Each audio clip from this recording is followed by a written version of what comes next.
ত্রয়োদশ জাতীয় সংসদ নির্বাচনে পোস্টার ব্যবহার করে প্রচারণা নিষিদ্ধ থাকায় প্রিন্টিং প্রেসগুলোকে কোনো ধরনের নির্বাচনী পোস্টার মুদ্রণ না করার নির্দেশ দিয়েছে নির্বাচন কমিশন।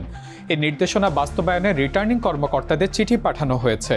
আজ ইসির উপসচিব মোহাম্মদ মনির হোসেন স্বাক্ষরিত চিঠিতে বলা হয়, আগামী 12 ফেব্রুয়ারি অনুষ্ঠেয় ত্রয়োদশ জাতীয় সংসদ নির্বাচনকে সামনে রেখে বর্তমানে প্রার্থীদের প্রচারণা কার্যক্রম চলমান রয়েছে।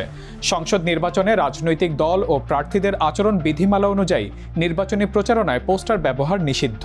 এ অবস্থায় কমিশন নির্দেশ দিয়েছে, আচরণ বিধিমালা 2025-এর সব বিধান কঠোরভাবে প্রতিপালন করতে হবে এবং কোনো প্রতিদ্বন্দ্বীর প্রার্থীর পোস্টার যেন মুদ্রণ না করা হয় সে বিষয়ে সংশ্লিষ্ট প্রিন্টিং প্রেসগুলোকে প্রয়োজনীয় নির্দেশনা দিতে হবে। নির্বাচনী প্রচারণায় বিধি লঙ্ঘন রোধে মাঠ প্রশাসনকে সক্রিয় ভূমিকা রাখার কথাও চিঠিতে উল্লেখ করা হয়েছে।